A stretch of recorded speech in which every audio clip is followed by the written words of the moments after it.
নমস্কাৰ এই মুহূৰ্তত আহি পৰিছে ৰাতিপুৱাৰ কেইবাটাও বিগ ব্ৰেকিং নিউজ। আজি হৈছে 25 এপ্ৰিল। যিকোনো মুহূৰ্তত সোমাব পিএম কিষাণৰ 23 নং কিস্তিৰ ধনৰাশি। এক্টিভ কৰি ৰাখক আপোনাৰ বেংক একাউণ্ট, অন্যথা 23 নং কিস্তিত 2000 টকা নাপাব একাউণ্টত। অৰুণোদয়ৰ প্ৰতিজন হিতাধিকাৰীৰ বাবে ভাল খবৰ, 3000 টকাৰ লগত 9000 টকা এড কৰি 12000 টকা সোমাই দিব। যদি আপুনি 10 তাৰিখত 9000 টকা পোৱা নাই তেন্তে আপোনাৰ বাবে ভাল খবৰ। যিসকলে চৰকাৰী কৰৰ বাবে জিঅ'ৰিং কৰিছে, চৰকাৰী কৰৰ প্ৰথম কিস্তিৰ টকা ৰিলিজ কৰা হ'ব। মে' মাহতে এটা নহয় দুটা নহয় কেইবাটাও আঁচনিৰ টকা সোমাব একাউণ্টত। কেৱল এয়াই নহয়, লাখ লাখ ৰেচন কাৰ্ডৰ হিতাধিকাৰীৰ বাবে নতুন নিয়ম সলনি হৈছে। যদি আপোনাৰ ৰেচন কাৰ্ড আছে, লাভ কৰিব 4টা নতুন আঁচনি। মহিলা কোটাৰ 25,000 টকা সোমাব। লগতে কেইবাটাও ৰাজনৈতিক খবৰৰ লগতে অৰাজনৈতিক খবৰ যুগুত কৰা হৈছে আজিৰ দিনটোত। গোটেই অসম তথা ভাৰতৰ বিভিন্ন প্ৰান্তৰ পৰা যুগুত হৈছে কেইবাটাও ডাঙৰ খবৰ। এনেবোৰ খবৰ নিতৌ পাই থাকিবলৈ চেনেলটি ছাবস্ক্ৰাইব কৰি ভিডিঅ'ত এটা লাইক কৰিবলৈ নাপাহৰিব। আজিৰ আমাৰ প্ৰথম খুবেই গুৰুত্বপূৰ্ণ খবৰ হৈছে অসমবাসীৰ বাবে এটা ডাঙৰ খবৰ। এক্টিভ কৰি ৰাখক আপোনাৰ একাউণ্ট। যিকোনো মুহূৰ্ততে আনুষ্ঠানিকভাৱে দিন ঘোষণা কৰাৰ সম্ভাৱনা। চৰকাৰে ধন বিতৰণৰ বাবে সাজু কৰিছে তালিকা। শীঘ্ৰে কৰি লওক এইকেইটা গুৰুত্বপূৰ্ণ কাম, অন্যথা আপোনাৰ একাউণ্টত পিএম কিষাণৰ 23 নং কিস্তিৰ ধনৰাশি নাপাব, অন্যথা বঞ্চিত হ'ব ধন লাভৰ পৰা। পিএম কিষাণৰ ৱেবছাইটত কৃষকসকলে কৰক EKYC। বহুতো কৃষকে এতিয়ালৈকে EKYC আপডেট কৰা নাই। যদি আপুনি এতিয়ালৈকে EKYC আপডেট কৰা নাই, অতি শীঘ্ৰে কৰি লৈ লওক। কেনেকুৱাকৈ EKYC আপডেট কৰিব গতিবিধি মোবাইল ফোনৰ জৰিয়তে কৰিব পাৰিব। তালিকাত নাম আছে নে নাই চাবলৈ মুকলি কৰা হৈছে ৱেবছাইট। অফিচিয়েল ৱেবছাইটৰ ফাৰ্মাৰ কৰ্ণাৰত প্ৰৱেশ কৰক। বেনিফিচিয়াৰী লিষ্টত গৈ চাব পাৰিব নিজৰ নাম। হিতাধিকাৰীৰ বাবে মুকলি কৰা হৈছে ট'ল ফ্ৰী নম্বৰ। যিকোনো সমস্যা হ'লে দিব পাৰিব অভিযোগ।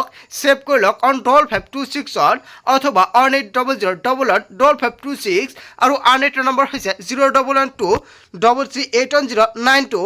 এই তিনিটা নম্বৰ ছেভ কৰি ৰাখক আপোনাৰ মোবাইল ফোনত। যদি আপুনি প্ৰকৃত কৃষক, নিশ্চয় আপোনাৰ বেংক একাউণ্টত 23 নং কিস্তিৰ টকা সোমাব।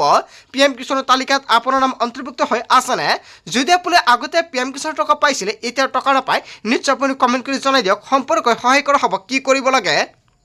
তাৰপিছত অসমবাসী ৰাজক জনাইছো আমাৰ পৰৱৰ্তী খুবেই গুৰুত্বপূৰ্ণ খবৰ, লগতে এটা ডাঙৰ খবৰ।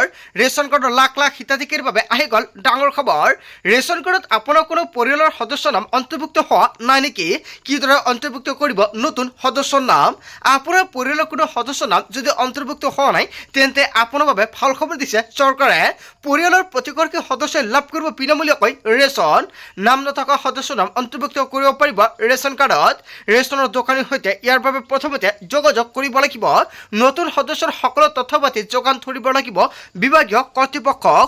আৰু নতুন সদস্যৰ বাবে Aadhaar card, PAN card, voter card থকাটো বাধ্যতামূলক। অনলাইন যোগেও কৰিব পাৰিব আবেদন। নতুন সদস্যৰ সকলো তথ্য গাঁও পঞ্চায়তৰ জৰিয়তে প্ৰত্যক্ষ হোৱাৰ পিছতে অন্তৰ্ভুক্ত হ'ব আপোনাৰ নাম। EKYC কৰাৰ সময়তে কৰিব পাৰিব এই গুৰুত্বপূৰ্ণ কাম। যদি কোনো লোকৰ মৃত্যু হৈছে তেনেহ'লে কৰ্তন কৰিব পাৰিব ৰেচন কাৰ্ডৰ পৰা। নতুন সদস্য অন্তৰ্ভুক্তি আৰু কৰ্তনৰ কাম কৰিব পাৰিব। আবেদন প্ৰক্ৰিয়া সম্পন্ন হোৱাৰ পিছতে নতুন সদস্যই লাভ কৰিব 5 কিলোকৈ চাউল। যদি আপোনাৰ ৰেচন কাৰ্ড আছে তেনে ক্ষেত্ৰত আপোনাৰ বাবে অত্যন্ত ভাল খবৰ। আপোনাৰ ঘৰত ৰেচন কাৰ্ড আছে নেকি?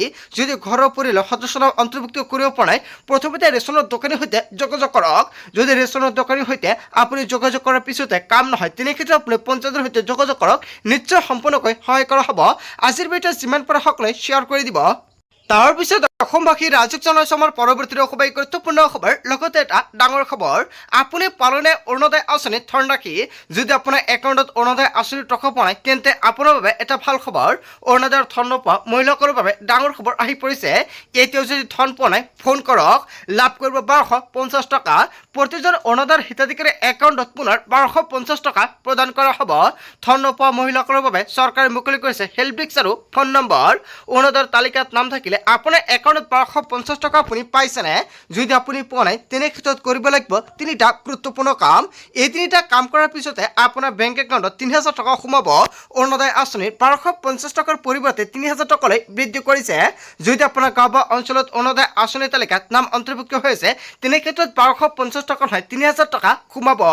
আৰু যিসকলে 10 মাৰ্চত অৰুণোদয় আঁচনি 9000 টকা পোৱা নাই সেইসকল হিতাধিকাৰীৰ বাবে এটা ভাল খবৰ। কিয়নো অৰুণোদয় আঁচনি ৩,০০০ টকাৰ লগতে ৯,০০০ টকা এড কৰি দিব। যিসকলে ৯,০০০ টকা পোৱা নাই অকল সেইসকল হিতাধিকাৰীক এই সুবিধা প্ৰদান কৰিব। নতুনকৈ আবেদন কৰিলেও ৯,০০০ টকাৰ লগত ৩,০০০ টকা এড কৰি মুঠ ১২,০০০ টকা প্ৰদান কৰিব। অসমৰ মুখ্যমন্ত্ৰী ডক্টৰ হিমন্ত বিশ্ব শৰ্মাই ধন নোপোৱা মহিলাসকলৰ বাবে চৰকাৰে মুকলি কৰিছে হেল্প ডেস্ক নম্বৰ।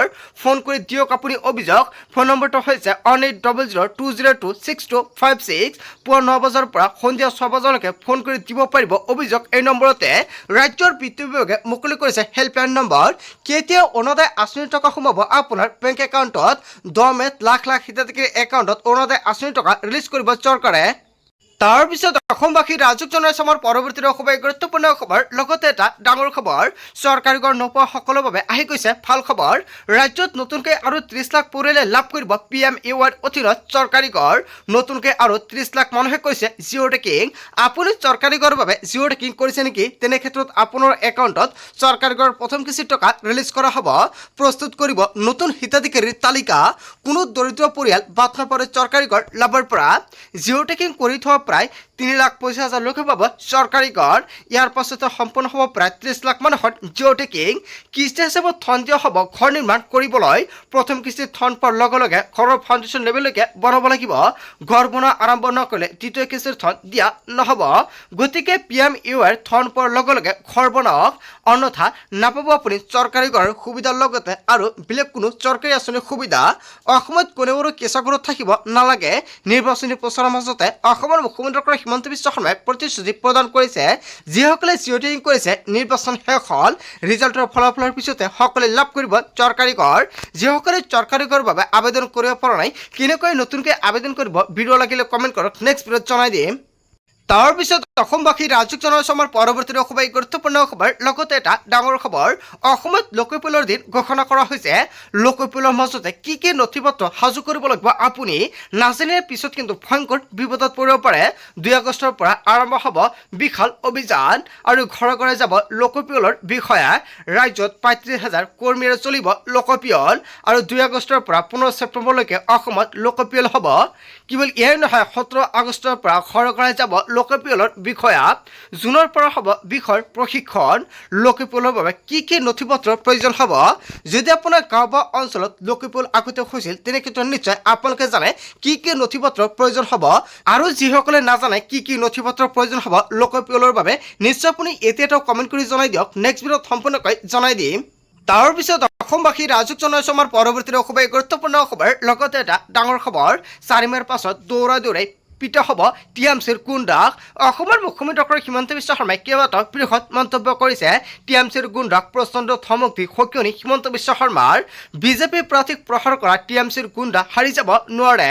4 মেত বেংগলত বিজেপি চৰকাৰ অহাৰ পিছতে হ'ব একশ্যন। 4 মেৰ পিছত হিচাপ লোৱা হ'ব TMCৰ গুণ্ডাক। এনেকুৱাকৈ কেইবাটাও বৃহৎ মন্তব্য কৰিছে মুখ্যমন্ত্ৰী ডক্টৰ হিমন্ত বিশ্ব শৰ্মাই। তাৰ পিছত অসমবাসী ৰাজুক জনাইছে আমাৰ পৰৱৰ্তী খুবেই গুৰুত্বপূৰ্ণ খবৰ। লগতে এটা ডাঙৰ খবৰ, সাৱধানে থাকিব ৰাজ্যবাসী। বিজুলী বেগেৰে আহি আছে ধুমুহা আৰু বৰষুণ। ঘণ্টাত 30ৰ পৰা 40 কিলোমিটাৰ বেগত আহিব এই ধুমুহা আৰু বৰষুণ। 21খনকৈ জিলাত য়েলো এলাৰ্ট জাৰি কৰা হৈছে। বতৰ বিজ্ঞান কেন্দ্ৰৰ ফালৰ পৰা সতৰ্কবাণী জাৰি কৰা হৈছে। উজনিৰ পৰা নামনিলৈকে কেইবাখনো জিলাত ভয়ংকৰ সতৰ্কবাণী। দক্ষিণ শালমৰা, মানকচৰ, ধুবুৰী, কোকৰাঝাৰ, চিৰাং, বঙাইগাঁও, বজালী, বৰপেটা, বাক্সা, তামুলপুৰতো এলাৰ্ট জাৰি কৰা হৈছে। নলবাৰী, কামৰূপ মেট্ৰ, কামৰূপ মহানগৰীতে এনেকুৱাকৈ ভয়ংকৰভাৱে এলাৰ্ট জাৰি কৰা হৈছে। আপোনাৰ গাঁও বা অঞ্চলত বৰ্তমান বতৰৰ পৰিস্থিতি কেনেকুৱা কমেণ্ট কৰি জনাই দিয়ক। লখিমপুৰ, ধেমাজি, ডিব্ৰুগড়, তিনিচুকীয়া, যোৰহাট বৰ্তমান তালিকাত যিকেইখন জিলাৰ নাম অন্তৰ্ভুক্ত হৈ আছে, এইকেইখন জিলাৰ পৰা কোনে যদি ভিডিঅ' চাই আছে কমেণ্ট কৰি জনাই দিব আপোনাৰ জিলাত বৰ্তমান বতৰৰ পৰিস্থিতি কেনেকুৱা। মাজুলী, শিৱসাগৰ, চৰাইদেউ জিলাতো য়েলো এলাৰ্ট জাৰি কৰা হৈছে। সমান্তৰালকৈ কেইবাখনো জিলাৰ নাম উল্লেখ আছে তালিকাত। সাৱধানে থাকিব ৰাজ্যবাসী। আপোনাৰ জিলাৰ নাম যদি তালিকাত নাই কমেণ্ট কৰি জনাই দিব। তাৰ পিছত অসমবাসী ৰাজুক জনাইছে আমাৰ পৰৱৰ্তী খুবেই গুৰুত্বপূৰ্ণ খবৰ। লগতে এটা ডাঙৰ খবৰ, ই ৰিক্সাক লৈ আহি গ'ল নতুন নিৰ্দেশনা। নিয়ম ভংগ কৰিলে হেৰুৱাব লাগিব ই ৰিক্সাখন। ৰাজপথত উঠিলে জব্দ হ'ব ই ৰিক্সা। নিয়ম নবনাই ই ৰিক্সাৰ বিৰুদ্ধে পৰিবহণ বিভাগৰ বৃহৎ অভিযান। নলবাৰীত জব্দ হ'ব শ ই ৰিক্সা। ভয়ংকৰ যান জঁটৰ পৰা ৰক্ষা পাবৰ বাবে বৃহৎ অভিযান আৰম্ভ কৰিছে একশ্যন মোডত পৰিবহণ বিভাগ। ই ৰিক্সাক লৈ আহি গ'ল নতুন নিৰ্দেশনা। তাৰ পিছত অসমবাসী ৰাজক জনাইছোঁ আমাৰ পৰৱৰ্তী খুবেই গুৰুত্বপূৰ্ণ খবৰ লগতে এটা ডাঙৰ খবৰ যিকোনো মুহূৰ্তত গ্ৰেপ্তাৰ হ'ব পাৰে পৱন খেৰা গ্ৰেপ্তাৰ নিশ্চিত হ'ল কংগ্ৰেছ নেতা পৱন খেৰাৰ অসম আৰক্ষীয়ে গ্ৰেপ্তাৰ কৰিব পাৰিব কংগ্ৰেছ নেতাজনক গ্ৰেপ্তাৰৰ পথ প্ৰশস্ত হৈ পৰিল আৰু কংগ্ৰেছ নেতা পৱন খেৰাৰ অগ্ৰিম জামিন নাকচ কৰা হৈছে গুৱাহাটী উচ্চ ন্যায়ালয়ে নাকচ কৰিছে জামিন ন্যায়াধীশ পাৰ্থিৱ জ্যোতি শইকীয়াৰ আদালতে গ্ৰহণ কৰিল শুনানি মুখ্যমন্ত্ৰীৰ পত্নীৰ বিৰুদ্ধে ভিত্তিহীন অভিযোগ উত্থাপন কৰিছিল আৰু ইয়াৰ পিছতে পৱন খেৰাই বিপদত পৰিছে যিকোনো মুহূৰ্তত এতিয়া গ্ৰেপ্তাৰ হ'ব পাৰে পৱন খেৰা বন্ধু বান্ধৱীসকল গোটেই অসম তথা ভাৰতৰ বিভিন্ন প্ৰান্তৰ পৰা যুগত হৈছে কেইবাটাও ডাঙৰ খবৰ এনেবোৰ খবৰ নিতৌ পাই থাকিবলৈ চেনেলটি ছাবস্ক্ৰাইব কৰি ভিডিঅ'ত এটা লাইক কৰিবলৈ নাপাহৰিব চ' থেংক ইউ ফৰ ৱাচিং ফুল ভিডিঅ'